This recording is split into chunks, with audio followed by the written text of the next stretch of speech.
Hello दोस्तों, अगर आप लोगों ने अभी तक चैनल को सब्सक्राइब नहीं किया है तो जल्दी से कर लें। साथ ही आप लोग मुझे इंस्टाग्राम पे भी फॉलो कर सकते हैं, जिसका लिंक मैंने डिस्क्रिप्शन बॉक्स में मेंशन किया है। तो चलिए कहानी को आगे बढ़ाते हैं। लेकिन फिर हमने जब उन्हें जाना तो हमें एहसास हुआ कि वो इतने बुरे नहीं हैं, बल्कि वो तो बहुत अच्छे इंसान हैं। तुझे पता है कुसु, जिससे वो प्यार करते हैं उसके लिए कुछ भी कर सकते हैं। कुसुम बड़े ध्यान से उसका चेहरा देख रही थी। रम्या के चेहरे पर इतने दर्द के बाद भी एक प्यारा सा एहसास था। कुसुम, रूमी सच सच बता, कहीं तुझे प्यार तो नहीं हो गया रुद्र सर से?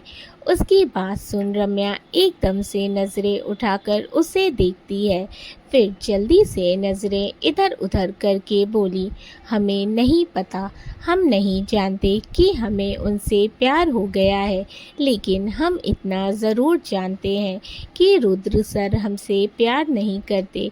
वो हमें बस अपनी एक जिम्मेदारी मानते हैं।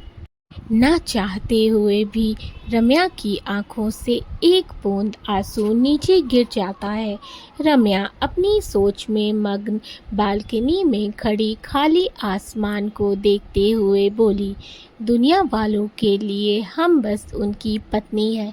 सर ने पहले दिन ही कह दिया था कि हम उनसे किसी तरह की उम्मीद ना रखें। उन्होंने शादी सिर्फ दादी माँ की वजह से की थी। वो हमारी हर जिम्मेदारी उठाएंगे, हमें हर उस इंसान से प्रोटेक्ट करेंगे जिससे भी हमें खतरा होगा, हमें एक सुरक्षित महफूज साया देंगे, हमारे नाम के साथ अपना नाम जोड़ेंगे, लेकिन हमसे कभी प्यार नहीं कर पाएंगे। उनके जीवन में प्यार, इश्क, मोहब्बत जैसे लफ्ज़ों की कोई जगह नहीं है। कुसुम, जो कब से उसकी बातें सुन रही थी, वो गुस्से से बोली, रूमी, तो तू उनके साथ क्यों रह रही है? तू दादी माँ को सब सच क्यों नहीं बता देती? रम्या, नहीं, हम ऐसा नहीं करेंगे। हम दादी माँ का दिल नहीं तोड़ना चाहते। तुझे पता है, पहले हम बस दादी माँ के लिए यहाँ रह रहे थे, लेकिन पता ही नहीं चला कब हमें ये घर, यहाँ के लोग अपने से लगने लगे। तुझे पता है, यहाँ आकर हमें वो रिश्ते मिले जिसकी हमने कभी कल्पना भी नहीं की थी।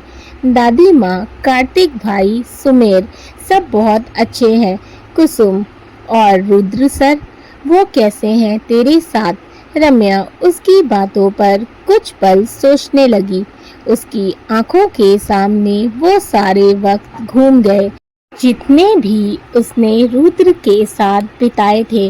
वो हल्के से मुस्कुराकर बोली, सर बहुत अच्छे हैं, थोड़े से खड़ूस और गुस्सैल हैं, लेकिन दिल से बहुत अच्छे हैं। तुझे पता है कुसु, जब हम बीमार हुए थे तो सर ने हमारा बिल्कुल ऐसे ध्यान रखा जैसे एक जीवन साथी रखता है। वो हमारे लिए पापा से लड़ गए, लेकिन हम सर को समझ नहीं पाते। कभी कभी तो हमें लगता है सर ने अपने अंदर बहुत दर्द सा छुपा रखा है। उनकी आंखों में एक खालीपन है। हम उन्हें जानना चाहते हैं, उनके दर्द की वजह जानना चाहते हैं। कुसुम रम्या को देखकर मन में बोली, रूमी, मैं सही थी, तुझे प्यार हो गया है सर से, लेकिन अभी तू अपनी फीलिंग्स से अनजान है। लेकिन मैं तुझे तेरी फीलिंग्स का एहसास नहीं कराऊंगी, क्योंकि मैं चाहती हूँ कि तू खुद अपनी फीलिंग्स को जाने। तुझे ये एहसास हो कि तू रुद्र सर से प्यार करने लगी है, और मुझे पता है मेरी जान की ज़िंदगी में ये दिन बहुत जल्दी आएगा। मैं हमेशा प्रे करूँगी कि तेरी ज़िंदगी में बस खुशियाँ ही खुशियाँ हो। कुसुम की आंखें भीग जाती हैं। वो अपने आंसू पोंछकर रम्या के गले लगकर बोलती है, रूमी, अगर तू खुश है यहाँ तो मैं भी खुश हूँ। तभी दरवाज़ा नॉक होता है। कुसुम रम्या से बोली, तू रुक, मैं देखती हूँ। कुसुम दरवाजा खोलती है तो सामने सोफिया हाथ में नाश्ते की ट्रे लेकर खड़ी थी। कुसुम मुस्कुराकर उसे अंदर आने की जगह देती है। सोफिया ट्रॉली अंदर लाते हुए बोली, ये सूप और दलिया रम्या मैम के लिए हैं। कुसुम हैरानी से रम्या को देखने लगती है। वहीं रम्या थोड़े गुस्से से सोफिया को देख रही थी। सोफिया, आपको शर्म नहीं आई? खुलेआम भेदभाव करते हुए कुसुम के लिए चटपटा टेस्टी नाश्ता और हमारे लिए ये सूप, दलिया, जूस। हमें नहीं खाना कुछ भी, वापस ले जाओ। सोफिया, सॉरी मैम, ऐसा नहीं कर सकती। ये बड़ी मैम का ऑर्डर है कि जब तक आप पूरी तरह से ठीक नहीं हो जाती आपको यही दिया जाए, क्योंकि डॉक्टर ने कहा था कि आपको काफ़ी वीकनेस है। आप अपना खाने पीने का ध्यान नहीं रखती। रम्या, हम कुछ नहीं जानते, हम अब ठीक हो गए हैं, हमें नहीं पीना ये सूप और जूस। वो आगे बोलती उससे पहले ही सोफिया मासूम सा मुंह बनाकर फ़ोन उसकी तरफ बढ़ा देती है, जिस पर शारदा जी पहले से ही कॉल पर थी। रम्या फ़ोन कान पर लगाती है और चुपचाप सर झुकाकर उनकी डांट सुनने लगती है। वहीं कुसुम और सोफिया दोनों मुंह दबाकर मुस्कुरा रही थी। कुछ देर बाद रम्या सोफिया को मोबाइल वापस करते हुए बोली, सोफिया, हमने आपको अपनी छोटी बहन समझा और आपने हमें दादी माँ से डांट पड़वाई। अब हम आपसे बात नहीं करेंगे। सोफिया, सॉरी मैम, लेकिन ये बड़ी मैम का ऑर्डर था, इसीलिए मुझे ये करना पड़ा। रम्या, ठीक है, लेकिन अब जब दादी माँ आपको डांटेंगी तो हमसे उम्मीद मत कीजिएगा कि हम आपको दादी माँ की डांट से बचाएंगे। सोफिया मुस्कुराते हुए हाँ में गर्दन हिलाकर वहाँ से चली जाती है। कुसुम, चल ये तो अच्छा है, कोई तो तेरा ख्याल रख रहा है, वरना तू तो अपना ख्याल रखने से रही। रम्या, कोई नहीं, सब यहाँ सब हमारा ख्याल रखते हैं। कभी कभी तो हमें लगता है कि क्या सच में हम इतने प्यारे प्यारे रिश्ते डिजर्व करते भी हैं या नहीं। कुसुम गुस्से से, फिर से तेरा शुरू हो गया ना रूमी, तो ऐसी फालतू फालतू बातें कहाँ से अपने इस छोटे से दिमाग में लाती है। तू ना अपने इस छोटे से दिमाग को थोड़ा कम ही चलाया कर, वरना सिर दर्द होने लग जाएगा तेरा। ये बोल वो हंसने लगती है। रम्या, हो गया तेरा। कुसुम, अच्छा चलना, मुझे हर वक्त ऐसे घूरती है, नजर लग जाएगी। रम्या को भी हंसी आ जाती है। कुसुम, वैसे तुझे पता है, मुझे एक बहुत ही जबरदस्त बात बतानी है तुझे। रम्या, क्या? जल्दी बता। कुसुम, बताऊंगी, पहले तू ये सूप खत्म कर। रम्या मुंह बनाकर, हाँ तो पी रही हूँ ना। तू बता, क्या हुआ है? तुझे पता है, पापा ने मेरे लिए एक लड़का देखा था शादी के लिए। तुझे तो पता है ना रूमी, मैं अभी शादी नहीं करना चाहती। मैंने उन्हें मना किया, लेकिन उन्होंने मेरी एक नहीं सुनी और एक हफ्ते बाद लड़के वालों को आने का बोल दिया। पता नहीं कैसे लोग थे, मुझे देखते ही पसंद कर लिया। ये नहीं कि कहते अभी हम समय लेंगे तो मुझे भी सुकून मिलता, लेकिन नहीं, देखते ही मुंह खोलकर हाँ बोल दी रिश्ते के लिए। सच बता रही हूँ रूमी, मेरी तो सांसें ही अटक गई थी। और तुझे पता है, वो लड़का तो शादी करने के लिए इतना उतावला हो रहा था कि एक हफ्ते बाद एंगेजमेंट और एक महीने बाद शादी के लिए कह रहा था। लेकिन सबसे बड़ी बात कि वो लुच्चा लफंगा एक नंबर का फ्रॉड था, पहले से ही शादी करके बैठा हुआ था और जाने कितनों को और ऐसे ही शादी के जाल में फंसाया हुआ था। रम्या हैरानी से, क्या? लेकिन ये बात तुझे कैसे पता चली? कुसुम कोई भला इंसान था जिसने उसकी कई और लड़कियों और उसकी वाइफ के साथ खींची हुई फोटोज भेजी। तब पापा ने उनकी अच्छे से जांच पड़ताल की और पता चला कि सब सच था। वो लोग दहेज और पैसों के लिए ये सब कर रहे थे। रम्या, कौन था जिसने तुझे बचाया? तू मिली उससे? कुसुम मुस्कुराते हुए, मुझे नहीं पता कि वो कौन था, लेकिन जो कोई भी था मेरे लिए तो किसी एंजल से कम नहीं था। मैं एक बार उस इंसान से ज़रूर मिलना चाहूँगी। कुसुम के फेस पर बड़ी सी मुस्कान आ जाती है। शाम को कुसुम, अच्छा अब मुझे चलना चाहिए, वरना लेट हो जाऊंगी तो पापा से डांट पड़ेगी। रम्या, थोड़ी देर और रुक जाना, डिनर करके जाना। कुसुम, नहीं यार, लेट हो जाएगा। फिर तुझे तो पता है ना पापा का लेट होने पर कैसे डांटते हैं, जैसे मैं कोई छोटी बच्ची हूँ। वो दोनों रूम से निकल के नीचे आती हैं। हॉल में कुसुम शारदा जी के पास आती है और उनके गले लगकर बोलती है, मैं अब चलती हूँ दादी माँ। शारदा जी, बेटा इतनी जल्दी? थोड़ी देर और रुक जाइए ना प्लीज। कुसुम कुछ बोलती उससे पहले किसी की आवाज आती है, अगर दादी माँ बोल रही हैं तो रुक जाइए, बड़ों की बात नहीं टालनी चाहिए। कुसुम पीछे पलटकर देखती है तो सामने कार्तिक खड़ा मुस्कुरा रहा था। ब्लैक कोट पैंट में वह होठों पर दिलकश मुस्कान लिए बड़ा ही हैंडसम लग रहा था। शारदा जी, आ गए आप? रुद्र और सुमेर कहाँ हैं?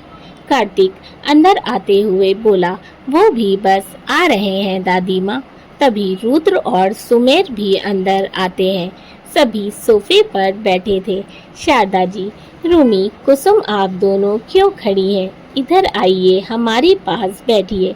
रम्या कुसुम का हाथ पकड़कर उसे सोफे पर बैठा देती है और बोलती है, कुसुम, तो रुद्र सर और कार्तिक भाई से तो मिल चुकी है, मैं तुझे सुमेर से मिलवाती हूँ। ये सुमेर है, रुद्र सर के छोटे भाई और हमारे दोस्त। सुमेर अपना हाथ आगे बढ़ाकर बोला, hi, I am Sumer Shekhawat, dashing and handsome बंदा। उसकी बात सुन कुसुम के होठों पर मुस्कुराहट आ जाती है। वो उससे हाथ मिलाकर बोली, और मैं डॉक्टर कुसुम, रूमी की दोस्त। सुमेर, ये तो बहुत अच्छी बात है, आप रूमी की दोस्त हैं, तो अब आप मेरी भी दोस्त हुई। मैं आपको कुसुम बुलाऊं? आपको कोई प्रॉब्लम तो नहीं होगी? कुसुम मुस्कुराते हुए, नहीं, मुझे कोई प्रॉब्लम नहीं है, और तुम्हारी दोस्ती तो मुझे रूमी की दोस्ती से ज़्यादा अच्छी लगेगी, क्योंकि ये जो मेरी दोस्त रूमी है ना, बड़ी बोरिंग है। 4 शब्द से ज़्यादा तो इसके हलक से निकलते ही नहीं हैं, और मजाक मस्ती तो बहुत दूर की बात है। लेकिन तुमसे दोस्ती कर ली है, अब हम खूब मस्ती करेंगे। सुमेर, ये आपने बिल्कुल सही कहा, लेकिन आप मेरी दोस्त की बुराई मत कीजिए। रूमी बहुत अच्छी है। तीनों हंस हंस कर बातें कर रहे थे, लेकिन कोई था जो उन्हें लगभग घूर रहा था। वो कोई और नहीं, रुद्र और कार्तिक थे। रुद्र तो गुस्से से रम्या को ही देख रहा था, जो कब से उसके सामने सुमेर की तारीफों के पुल बांध रही थी।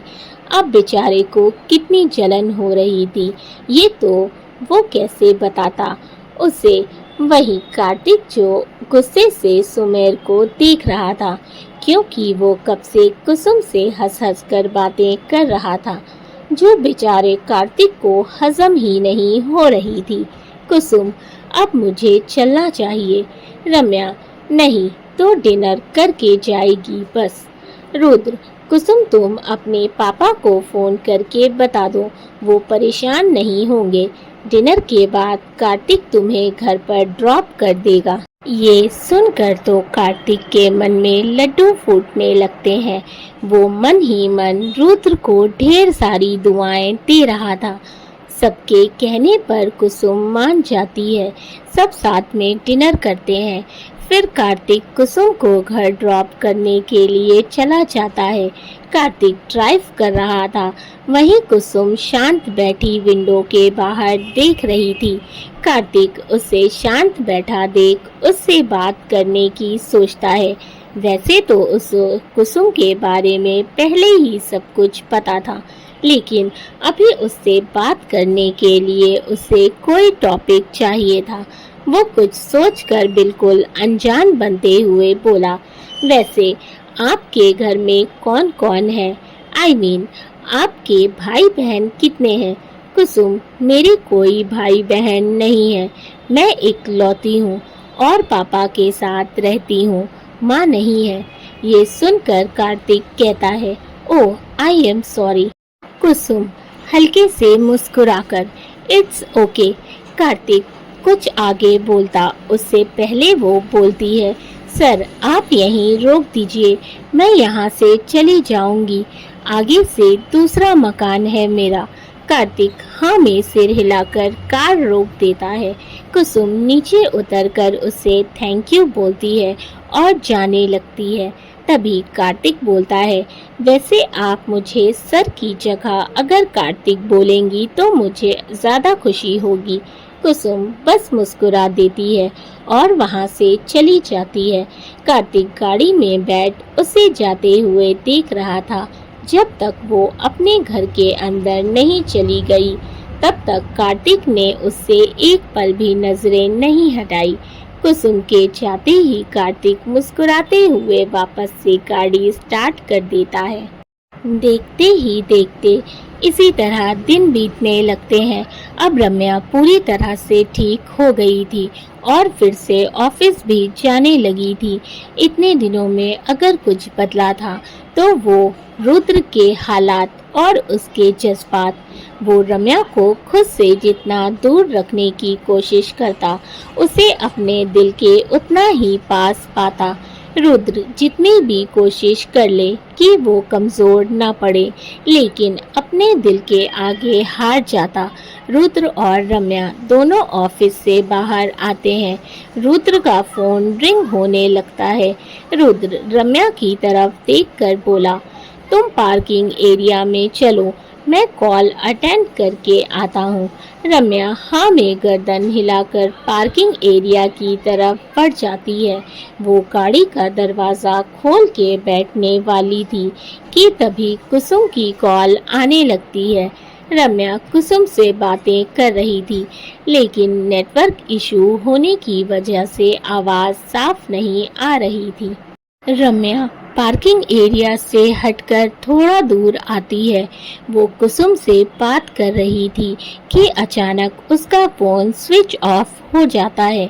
रम्या फ़ोन को देखकर, लो इसकी चार्जिंग भी अभी ही खत्म होनी थी। फिर वो वापस पार्किंग एरिया की तरफ जाने लगती है। तभी उसकी नज़र एक बूढ़ी औरत पर जाती है जो हाथ में काफ़ी सारा सामान लिए हुए थी और लगभग चक्कर खाकर गिरने ही वाली थी। ये देख रम्या तुरंत उसकी तरफ भागती है। वो गिरती उससे पहले रम्या उसे संभाल लेती है। रम्या उन्हें पास की बेंच पर बैठा कर बोलती है, अम्मा आप ठीक हैं? बूढ़ी औरत, हाँ बिटिया मैं ठीक हूँ, बस मुझे थोड़ा पानी पिला दो। रम्या हाँ में गर्दन हिलाकर बोलती है, आप बैठिए, मैं अभी पानी लेकर आती हूँ। वो जल्दी से वापस गाड़ी की तरफ आती है और पानी की बोतल लेती है। रम्या उनको पानी पिलाकर पूछती है, अम्मा आप इतनी रात को अकेले कहाँ जा रही हैं? क्या आपका कोई और नहीं है? बूढ़ी औरत, बेटा मैं अकेली औरत हूँ, मेरा बेटा और बहू मुझे छोड़कर चले गए हैं, मैं अकेले ही अपने घर पर रहती हूँ, तो बस रसोई का कुछ सामान लेने निकली थी, लेकिन बाजार में देर हो गई और आते आते रात हो गई। ये सुन रम्या को बहुत बुरा लगता है। अम्मा आपका घर किधर है? आप बताइए, हम आपको ले चलते हैं। बूढ़ी औरत, अरे नहीं बेटा तुम परेशान मत हो, मैं चली जाऊंगी। रम्या, नहीं इतना सारा सामान है, फिर आपकी तबीयत भी ठीक नहीं है। आप अपने घर का पता बताइए, हम आपको छोड़ देते हैं। बूढ़ी औरत बोली, बेटा मेरा घर थोड़ा दूर है। रम्या, कोई बात नहीं, आप बताइए, हम आपको छोड़ देते हैं। बूढ़ी औरत, बेटा आगे जाकर दाहिनी तरफ से तीसरा मकान है। रम्या उनके हाथों से सारे बैग ले लेती है और दूसरे हाथ से उन्हें सहारा देकर खड़ा करती है और उन्हें उनके घर छोड़ने चली जाती है। रुद्र पार्किंग एरिया में आता है तो वहाँ कोई नहीं था। वो गाड़ी में देखता है तो रम्या नहीं थी। रुद्र इधर उधर देखता है, फिर उसे कॉल लगाता है लेकिन उसका कॉल नहीं लग रहा था। रुद्र खुद से बोला, ओ गॉड, ये लड़की कहाँ चली गई? मैंने बोला था यहीं रुकने को। रुद्र वापस ऑफिस की तरफ आकर देखता है लेकिन वो वहाँ भी नहीं थी। रुद्र का दिल बेचैन होने लगता है, उसे घबराहट हो रही थी। रुद्र हर तरफ देखता, उसे आवाज़ देता लेकिन रम्या का कहीं कुछ पता नहीं था। रुद्र बार बार रम्या का फ़ोन ट्राई कर रहा था लेकिन हर बार फ़ोन स्विच ऑफ बता रहा था। रुद्र रम्या को ढूंढते ढूंढते काफ़ी दूर आ चुका था। वो बहुत परेशान हो गया था। रम्या उससे कुछ पल के लिए दूर क्या हो गई, मानो जैसे उसकी सांसें थम गई हो। रुद्र आंखों में नमी लिए उसे पागलों की तरह इधर उधर ढूंढ रहा था। साथ ही उसके दिमाग में अजीब अजीब से डरावने ख्याल आ रहे थे जो उसे डराने के लिए काफ़ी थे। उसे डर सता रहा था कि कहीं उसकी रम्या को कुछ हो ना जाए। वो उसके मात्र खोने के ख्याल से भी डर रहा था। रुद्र घबराया हुआ सा उसे इधर उधर ढूंढ रहा था और दुआ भी कर रहा था कि उसकी रम्या सही सलामत हो। रम्या बूढ़ी औरत को उसके घर छोड़कर वापस आने लगती है। तभी उसकी नज़र रुद्र पर जाती है जो उसे ही ढूंढ रहा था लेकिन उसकी पीठ रम्या की तरफ थी। रम्या उसे देखकर आवाज़ देती है। रुद्र के कानों में जैसे ही उसकी आवाज़ पड़ती है वो एकदम से पलटता है और अपने सामने उसे सही सलामत देख उसकी जान में जान आती है। इस वक्त रुद्र का चेहरा पूरी तरह पसीने से भीग चुका था, आंखें बिल्कुल लाल हो गई थी। रम्या को अपने सामने देखकर उसके चेहरे पर इमोशन आने लगते हैं। रुद्र कसकर उसके गले लग जाता है। रम्या तो एक पल के लिए हैरान हो जाती है। तभी उसे एहसास होता है कि रुद्र की सांसें काफ़ी तेज़ चल रही हैं। वो पूरी तरह से हाफ रहा था। रम्या घबराते हुए बोलती है, सर आप ठीक हैं? लेकिन रुद्र कुछ नहीं बोलता। वो बस ऐसे ही उसके गले लगकर खड़ा अपने दिल में सुकून उतार रहा था जो इतनी देर से रम्या को ना देखकर बेचैन हो गया था। काफ़ी देर बाद रुद्र उससे अलग होता है और उसका चेहरा अपने हाथों में भरकर इमोशन और फिक्र से बोलता है, तुम ठीक तो हो? कहाँ चली गई थी तुम? तुम्हें पता भी है तुमको पार्किंग एरिया में ना देख मेरी हालत क्या हो गई थी। दोस्तों, आई होप कि आप लोगों को स्टोरी अच्छी लगी, कहानी पसंद आए तो वीडियो को लाइक कर दीजिएगा। इसका आने वाला एपिसोड और भी इंटरेस्टिंग होने वाला है। जिन्होंने चैनल को सब्सक्राइब नहीं किया है जल्दी से कर लें। इसी तरह से अपना प्यार बनाए रखें, स्टोरी शेयर कर दिया करें। साथ ही अपने प्यारे कमेंट्स मुझे ज़रूर करके बताएं कि आप लोगों को स्टोरी कैसी लग रही है। Thank you for watching and keep supporting. Love you all. मिलते हैं इसके नेक्स्ट एपिसोड में जो कि मैं बहुत जल्दी डालूंगी।